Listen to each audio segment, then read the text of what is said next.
أعوذ بالله السميع العليم من الشيطان اللعين الرجيم بسم الله الرحمن الرحيم اللهم صل على محمد وعلى آل محمد كما صليت على إبراهيم وعلى آل إبراهيم إنك حميد مجيد اللهم بارك على محمد وعلى آل محمد كما باركت على إبراهيم وعلى آل إبراهيم إنك حميد مجيد وبعد السلام عليكم ورحمة الله. Barkanmu da sake saduwa da ku a cikin wannan shiri namu na magunguna a musulunci wanda yake zuwa muku kai tsaye daga wannan tasha tamu mai albarka magunguna a musulunci TV tare da ni Nazir Muhammad Baska. Insha Allah za mu yi magana akan kainuwa da amfaninta. Kainuwa da amfaninta. Kainuwa wani tsiro ne wanda Ubangiji Subhanahu wa ta'ala ya hikima a cikinsa yake rayuwa akan doron ruwa ba tare da ya yi amfani da ƙasa ba. Wato akwai hikima sosai cikin yanda rayuwar kainuwa take daga Allah Subhanahu wa ta'ala. Allah ya bar mana ayoyi a bisa dukkan komai. Sabida haka wannan tsiro na kainuwa yana da amfani sosai. Na daga cikin amfaninsa yana amfani da ita kainuwa wajen magance ainihin ciwon zuciya. Sannan ana amfani da kainuwa wajen magance matsala na ciwon ƙoda. Bi ma'ana za a tafasa ta a yi amfani da ita a matsayin ana sha sau 3 ko sau 2 a rana don magance matsala na ciwon zuciya ko kuma abin da ya shafi matsala na ciwon ƙoda.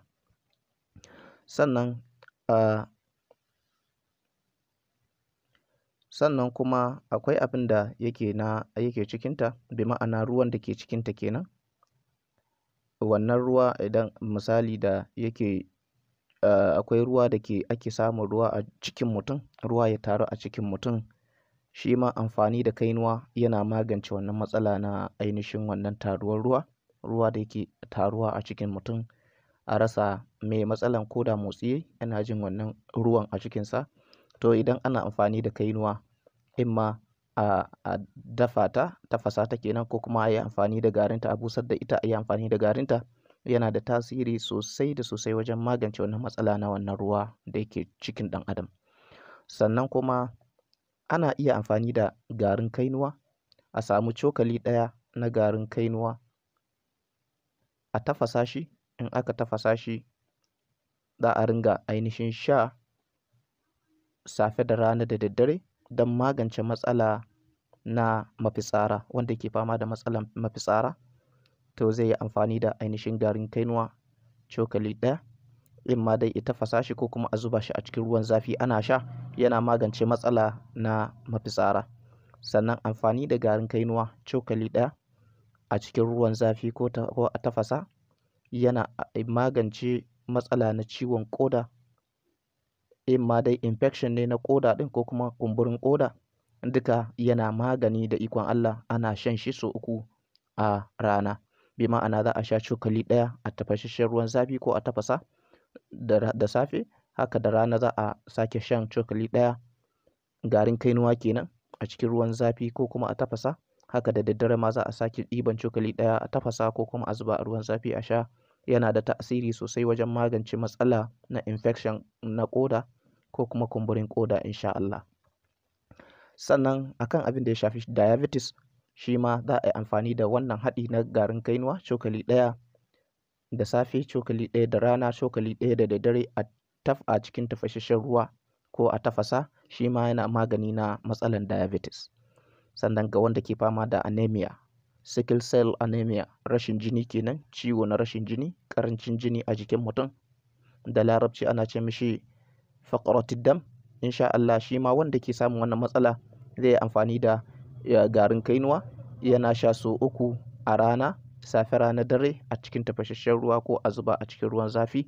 Insha Allah yana da tasiri sosai wajen inganta jinin da ke jikin ɗan adam. Sannan ga wanda ke fama da matsala na sikila, yaro yana fama da matsala na sikila, shi ma za a ɗora shi akan wannan tsari.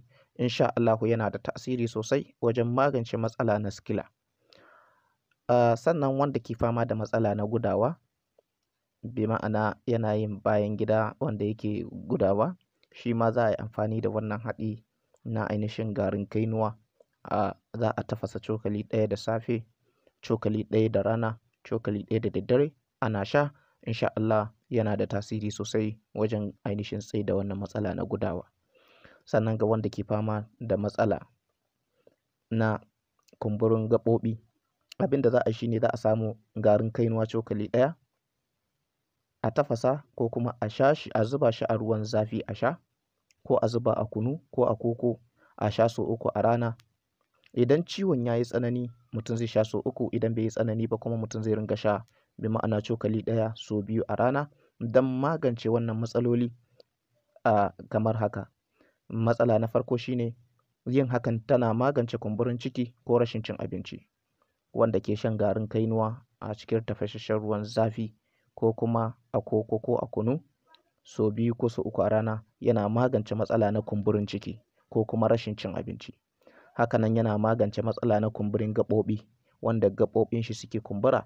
Shi ma da ikon Allah in yana amfani da wannan haɗi yana da tasiri sosai wajen magance wannan matsala na kumburin gaɓoɓi. Sannan tana taimakawa wajen fitar fitsari. Wanda ke samun matsala wajen fitar fitsari sakamako na prostate enlargement, to insha Allah idan yana amfani da garin kainuwa a wannan ɗabi'a da muka faɗa, mai ma'ana a cikin ruwan zafi ya sha cokali ɗaya da safe, cokali ɗaya da rana, cokali ɗaya da daddare a cikin ruwan zafi, ko kuma ya sha a koko ko a kunu, yana da tasiri sosai wajen magance matsala na fitar fitsari sakamakon prostate. Haka ga wanda ke fama da matsala na ainihin ciwon basir, shi ma zai yi amfani da wannan haɗi na garin kainuwa a sha cokali ɗaya da safe, cokali ɗaya da rana, cokali ɗaya da daddare a cikin ruwan zafi ko a tafasa, ko kuma a sha a cikin kunu ko koko. Insha Allah yana da tasiri wajen magance matsala na basir. Sannan ga wanda ke fama da kumburi kowane irin kumburi ne, idan yana amfani da garin kainuwa a wannan ɗabi'a yana da tasiri sosai wajen magance wannan matsala na ainihin kumburin ko kumburi kowane iri ne insha Allah. Haka ga wanda ke fama da matsala na maruru, wanda wannan marurun yana damun shi, bai ma'ana ƙurji ne da ya fito yake damun ɗan adam, abin da za a yi amfani da shi shine za a samo ainihin garin kainuwa.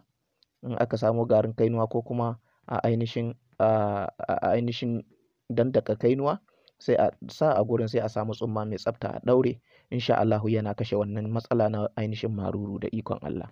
Haka ga wanda ke fama da matsala cututtuka na fata kamar abin da ya shafi ƙarzuwa, borin jini ko tashin jini ko ƙaiƙayin jiki, abin da za a yi shine za a samo kainuwa. Aka samo kainuwa sai a tafasa ta.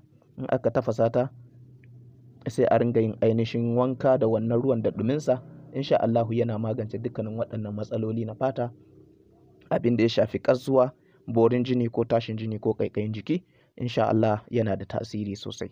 Haka amfani da kainuwa yana magance matsala na toilet infection, bi ma'ana amradil udwi kenan, matsala na sanyin mara. Ga wanda ke amfani da kainuwa yana tafasawa yana sha sau 3 a yini ko garin kainuwa, insha Allah yana da tasiri sosai wajen magance matsala na toilet infection. Ga wanda ke fama da matsala na sassauta cikinsa yana yin nauyi, abin da za a yi shine za a samo saiwar kainuwa.